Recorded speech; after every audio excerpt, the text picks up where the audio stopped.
Bonjour, aujourd'hui on va parler de gradient et de hessienne. Je vais écrire les mots.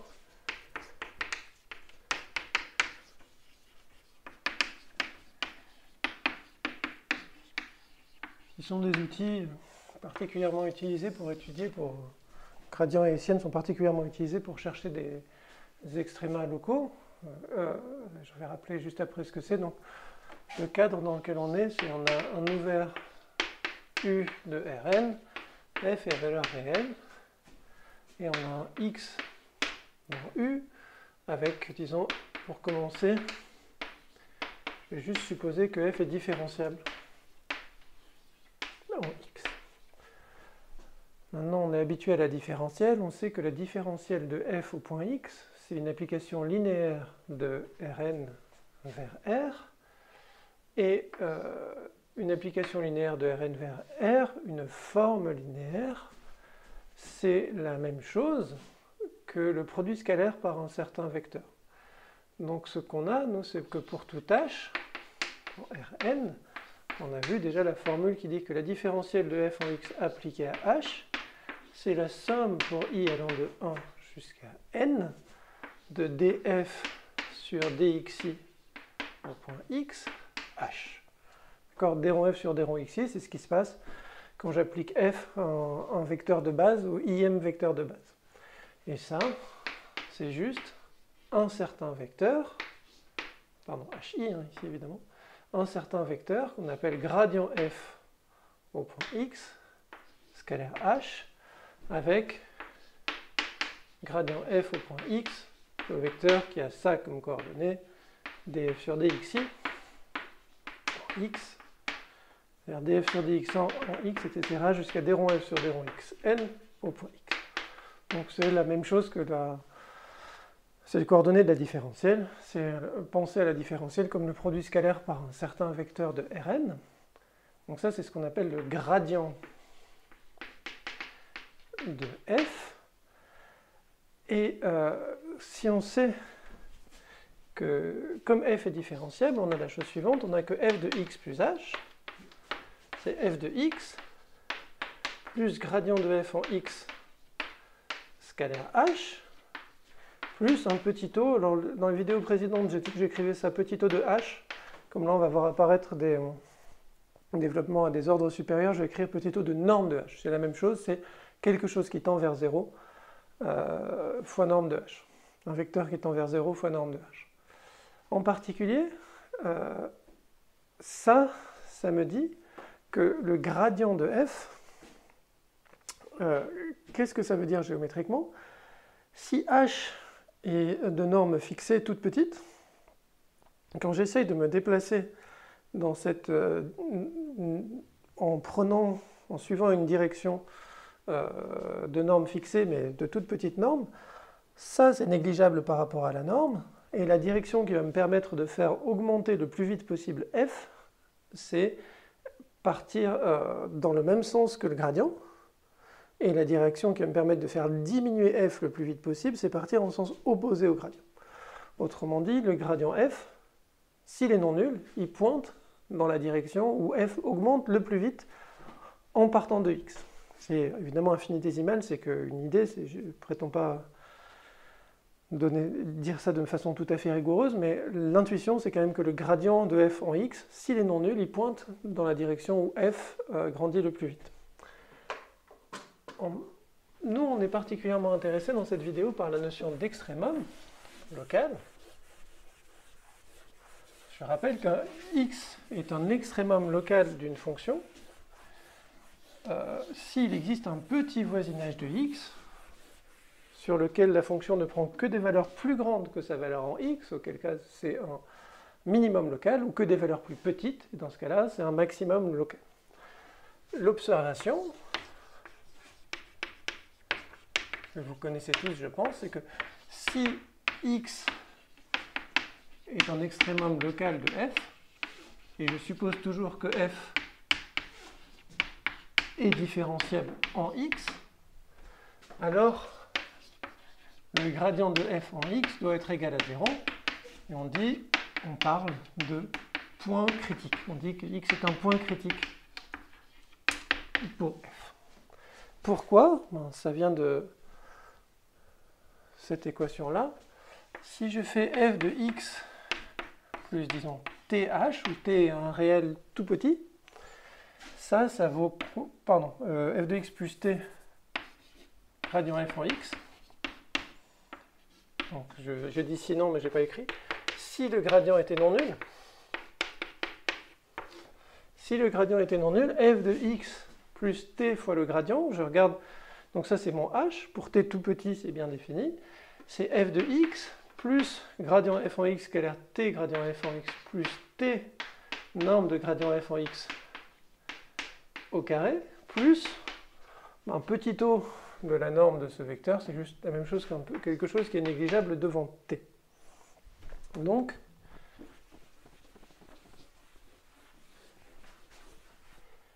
si t est strictement positif et suffisamment petit, suffisamment proche de 0, alors f de x plus t gradient f en x, ben ça c'est f de x plus quelque chose de strictement plus positif, plus quelque chose qui est beaucoup trop petit pour faire changer de signe, donc c'est plus grand que f de x. Et si t est strictement négatif et proche de 0, je ne veux pas dire petit, mais c'est valeur absolue de t qui est petite, alors f de x plus t gradient f en x est strictement plus petite que f de x. Donc ce qu'on vient de voir ici, c'est qu'en regardant à l'ordre 1, si la différentielle en x est non nulle, si le gradient de f en x est non nul, alors mon point ne peut pas être un extrémum local. Parce que en m'approchant dans la direction en partant de x, en suivant le gradient, je vois des valeurs plus grandes, et en partant de x et en allant dans la direction opposée du gradient, je vois des valeurs plus petites. Ça serait plus simple si c'était une condition nécessaire et suffisante, mais bien sûr, on peut avoir gradient f en x égale 0 sans que x soit un extrémum local.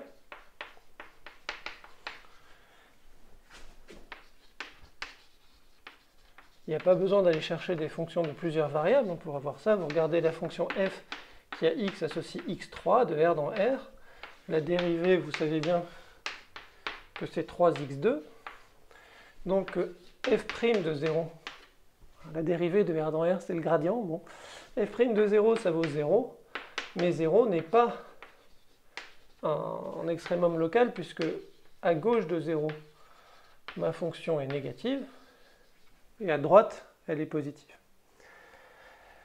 Donc on doit pousser l'étude plus loin, et pour des fonctions de R dans R, vous êtes habitué à faire des développements limités à des degrés de plus en plus élevés. Dans la vidéo suivante, on fera des développements limités pour des fonctions de plusieurs variables à des degrés élevés, mais habituellement et en pratique, sans doute dans un écrit d'agrég, si on doit étudier au voisinage d'un point critique, on va seulement à l'ordre 2.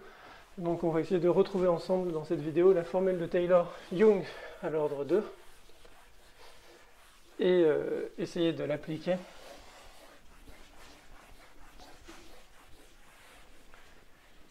à l'étude des points critiques.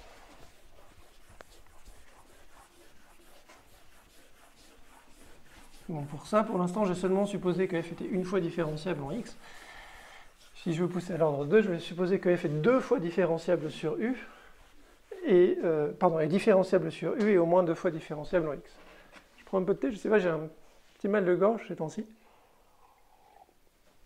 Sûrement pas grand-chose. Désolé, c'était de mauvais goût, mais je ne vais pas reprendre la vidéo à zéro pour ça. Alors,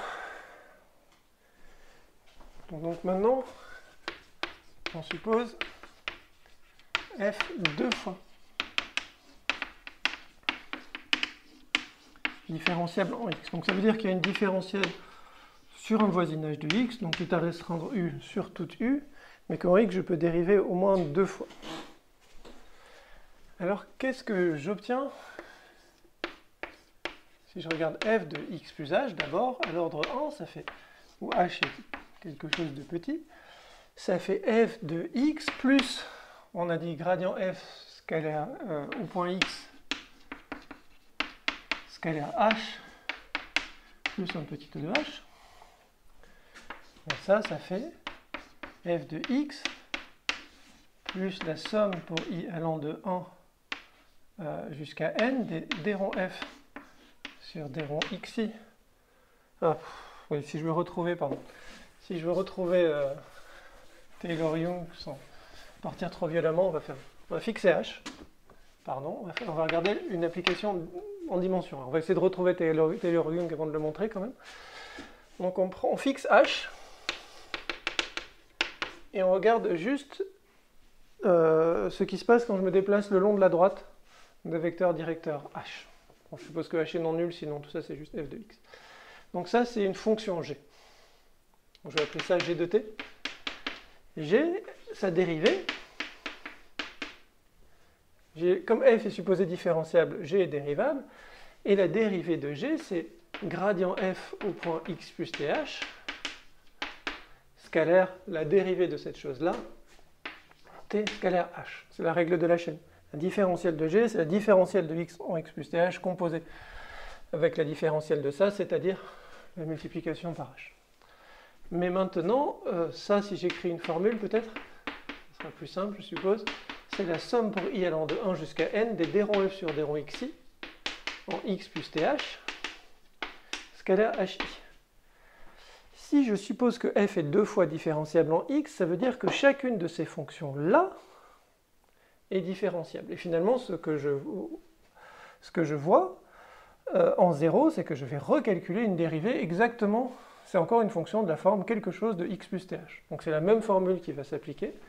Donc si j'écris ici, g seconde de 0, j'ai seulement le droit de dériver 2 fois en 0, puisqu'a priori j'ai seulement supposé f 2 fois différenciable en x, c'est pour ça que je me mets en 0 ici.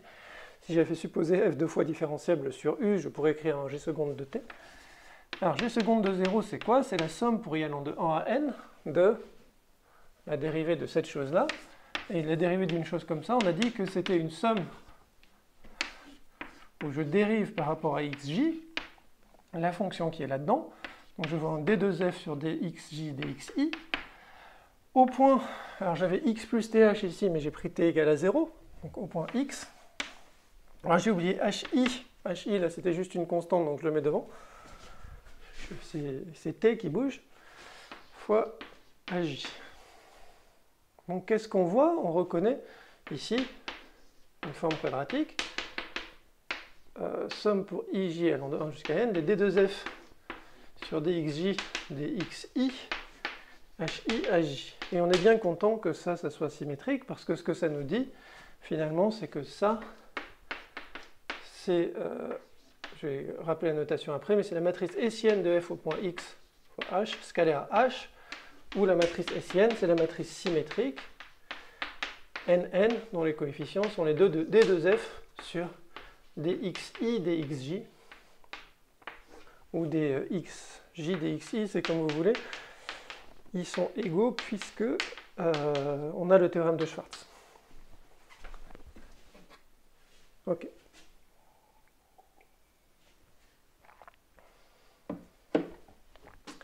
Maintenant, si j'écris Taylor-Young pour des fonctions d'une seule variable appliquée en 0 à ma fonction g, donc ma fonction g, elle est 2 fois dérivable en 0, on a le théorème de Taylor-Young, c'est juste une fonction de R dans R, donc on a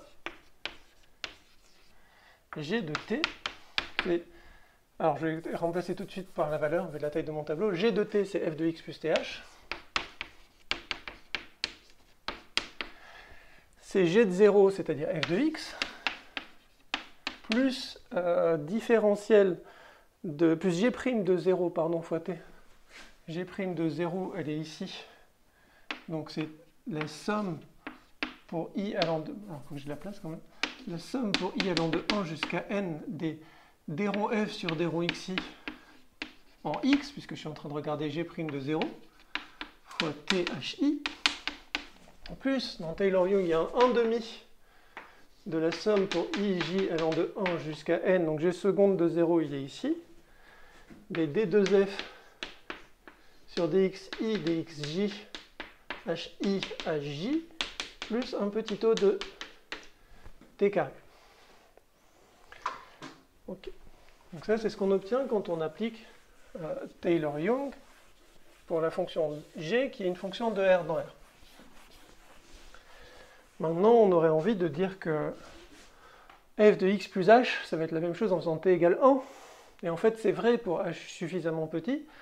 Mais par contre, mon petit taux, a priori, ce que j'ai fait ici dans ce calcul, c'est seulement en me déplaçant dans la direction h. Il n'empêche que je vais essayer d'établir la vraie formule de Taylor-Young à l'ordre 2. Alors je vais effacer le t du coup. Et maintenant, je vais essayer de montrer Taylor-Young à l'ordre 2, qui est la chose suivante. Ici, il me manquait un... Attends. Je vais le mettre et l'effacer tout de suite après. Dans Taylor-Young, à l'ordre 2 que j'avais appliqué, il fallait que je mette un t carré, bien sûr. C'est un demi de t carré fois g seconde de 0.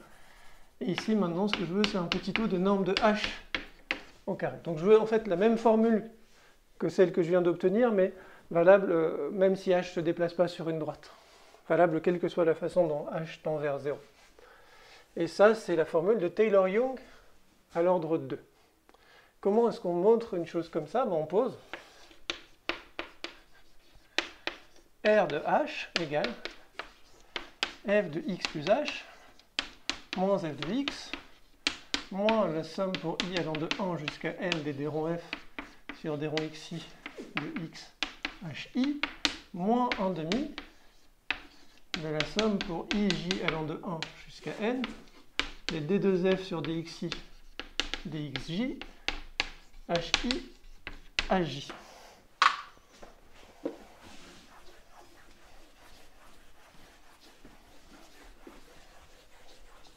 Et notre but, c'est de montrer que ce reste, cette erreur dans le développement, est négligeable devant norme de h au carré.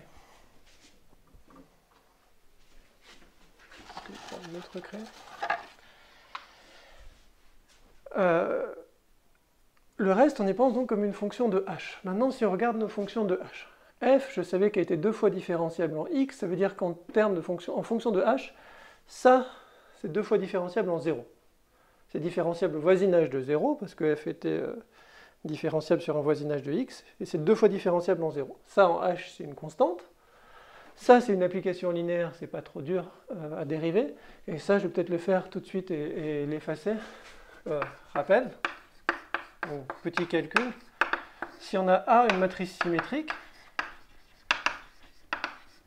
et on regarde la forme quadratique associée qui est, je ne sais pas comment l'appeler, bon, un nouveau G, qui est la fonction qui a H associé à AH scalaire H. Si je regarde G de H plus un petit vecteur U, disons, qu'est-ce que je vois? Je vois A H plus U scalaire H plus U.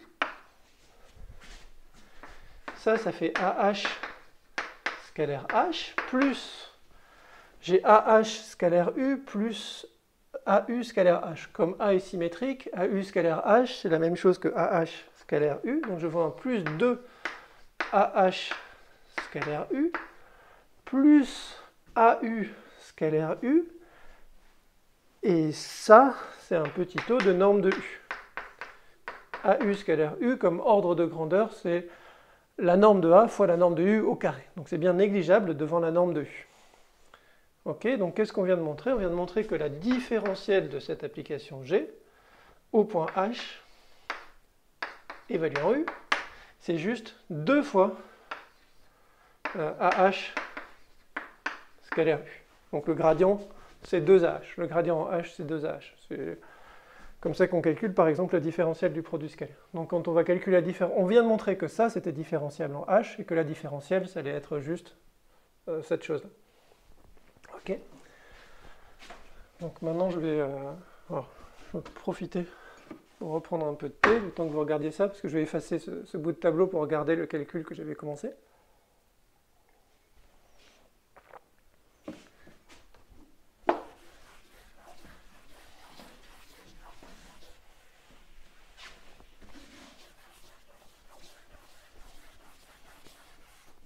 Donc on a dit que R était différenciable, et si je vais calculer une dérivée partielle, si je regarde la dérivée partielle de f par rapport à la jm coordonnée. Ici, quand la jm coordonnée de h change, ce que je vois, c'est un changement de f sur sa jm coordonnée aussi. Donc c'est un d rond f sur d rond xj au point x plus h. Ben, ça, en h, c'est juste une constante, donc ça se dérive en 0. Maintenant, je dérive par rapport à hj, donc dans tous ces termes, il y a seulement le terme où il y a un hj qui se dérive. Donc ça fait moins, enfin, qui ne se dérive pas sur 0, moins d rond f sur d rond xj au point x. Et quand je dérive ça, ben, j'avais dit j'allais avoir le 2 fois 1,5, qui venait du 2 à h comme gradient. Moi, j'ai moins la somme pour i allant de 1 jusqu'à n, les d2f sur dxi, dxj, hi. Le hj, quand je dérive, ça fait 1, il reste ce terme-là. Ok, mais maintenant, f, elle est supposée 2 fois différenciable en x. Donc ici, si j'écris ça, j'ai la valeur en x plus h moins la valeur en x. Donc ce que je vois, c'est la différentielle ici. La différentielle de ça, c'est toujours par la même formule pour les différentiels, c'est la d2f sur dxi, dxj au point x, plus, j'ai évalué une fonction en x plus h moins sa valeur en x, j'ai un petit reste qui est négligeable devant la norme de h, moins, pardon, j'ai oublié ça, la différentielle appliquée à h, donc ça fait la somme des dérivées partielles par rapport à xi fois hi, moins la somme pour i allant de 1 jusqu'à n des d2f sur dxi, dxj, hi. Et là, ça et ça se simplifie. Donc ce qu'on vient d'obtenir, c'est que la différentielle de R, sa norme triple, la différentielle de R au point H, c'est un petit o de norme de H. D'accord? Puisque toutes les dérivées partielles sont des petits o de norme de H. Donc ça nous dit, en particulier, que pour H, pour norme de H petite, pour H dans une petite boule suffisamment proche de 0, on a norme de drH. Ah, j'aurais dû dire quelque chose. Maintenant, je fixe un epsilon strictement positif. Pour H de norme suffisamment petite, la norme est plus petite que epsilon fois la norme de H. Ben oui, c'est ça, être un petit o de norme de H. Mais du coup, la norme de R de H moins R de 0, ça, par l'inégalité des accroissements finis, qu'on a revu dans une vidéo précédente, c'est plus petit que le sub de la norme triple, c'est-à-dire epsilon fois norme de H, le tout multiplié par norme de H. Donc j'applique l'inégalité des accroissements finis sur une petite boule centrée en 0 qui est bien convexe, donc le segment 0H est entièrement contenu dedans. Et ça, c'est epsilon fois norme de H au carré. Qu'est-ce qu'on vient de montrer? On vient de montrer que R, quel que soit epsilon, pour H de norme suffisamment petite, R de H moins R de 0, mais R de 0, si vous regardez, ça fait 0. R de H, donc, est plus petit que epsilon fois norme de H2. C'est exactement le fait que R est un petit o de la norme de H au carré. Et ça, c'est précisément l'énoncé de la formule de Taylor-Young. On a fait ça, moins ça, moins ça, moins ça, et il fallait qu'on montre que c'était négligeable devant norme de H au carré. Ok. Donc on vient de montrer la formule de Taylor-Young à l'ordre 2. Encore une fois, dans la prochaine vidéo, on parlera de formule de Taylor à des ordres supérieurs, mais je ne démontrerai pas Taylor-Young à un ordre plus élevé. C'est sensiblement le même genre de manipulation qu'ici, de toute façon. En pratique, je pense qu'il n'y a aucune chance qu'on fasse démontrer ça dans un écrit d'agrègue. Peut-être vous pourriez avoir à utiliser des formules de Taylor, mais ça ira très vraisemblablement pas plus loin. Donc, à quoi ça sert, ça? Maintenant qu'on a cette formule de Taylor à l'ordre 2, pour finir cette vidéo, je vais juste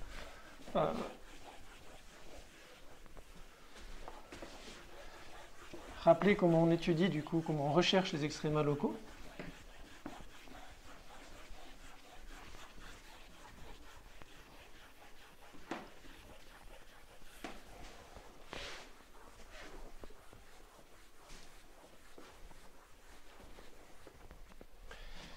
Donc, comment on cherche un extréma local maintenant? Donc si on a f, bon, je vais supposer tout de suite qu'elle est 2 fois différenciable sur u maintenant pour ne pas m'embêter, mais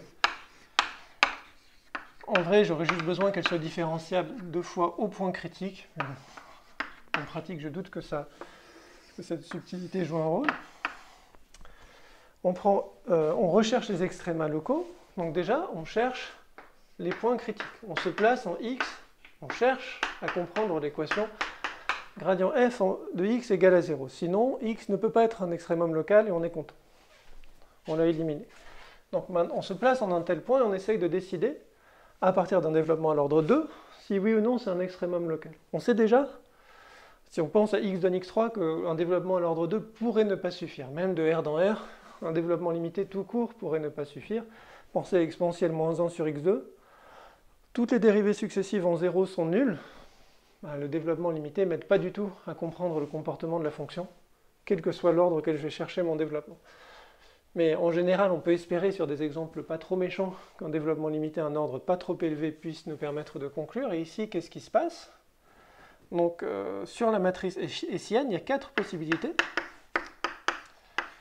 Donc la matrice hessienne, c'est une matrice, c'est la matrice des dérivées secondes ici. C'est une matrice symétrique, elle pourrait être définie positive. Toutes les valeurs propres sont strictement positives. Si elle est définie positive, f de x plus h, dans ce cas-là, ça fait f de x plus, comme le gradient vaut 0, dans ce cas particulier, ça fait f de x plus 0, plus ce truc-là qui ne prend que des valeurs strictement positives, plus quelque chose qui est négligeable devant ça.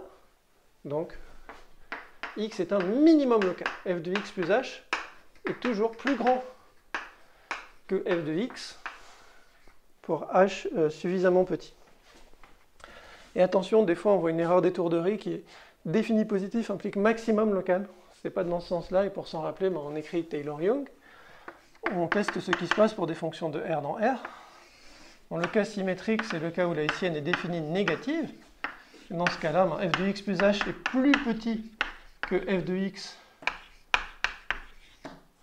pour tout h suffisamment petit, donc on obtient un maximum local. Troisième cas, qui est que hf en point x a une vp strictement positive et une strictement négative. Dans ce cas-là, ce n'est pas un extrémum local. Pourquoi? Parce que si j'arrive le long d'une valeur propre strictement positive, je suis comme dans le cas 1, donc je vois un minimum dans cette direction-là, un minimum local. Si j'arrive le long d'une valeur propre strictement négative, je suis comme dans le cas 2, je vois un maximum local, et donc finalement ce qu'on a, c'est ce qu'on appelle un point selle. Ça fait comme ça dans une direction et comme ça dans l'autre. Donc c'est comme une selle de cheval. Dans un sens, c'est le plus bas, mais dans l'autre, c'est le point le plus haut. Donc, c'est pas un extrémum local. Et le quatrième point, les autres cas où on ne peut pas conclure. Qu'est-ce que ça veut dire, les autres cas? Ça veut juste dire que la matrice hessienne a toutes ses valeurs propres supérieures ou égales à 0 et certaines sont nulles, ou bien toutes ses valeurs propres inférieures ou égales à 0 et certaines sont nulles. Et dans ce cas-là, on ne peut pas conclure parce que mon développement n'est pas suffisant. Parce que ici, le terme que j'ai pourrait devenir plus petit que ce petit o. Donc l'erreur est trop grande pour conclure. Parce que ce que j'ai utilisé ici implicitement, c'est que ça, c'était plus grand que la plus petite valeur propre fois norme de H2. Disons quand la matrice est définie positive, et c'est ça qui permet de négliger cette erreur-là. Si j'ai une valeur propre nulle, si je m'approche dans cette direction par exemple, ce que je vois ici c'est un 0, et donc je vois f de x plus petit o de norme de H2, je ne sais pas de quel signe est le petit o de norme de H2, et je suis bien embêté.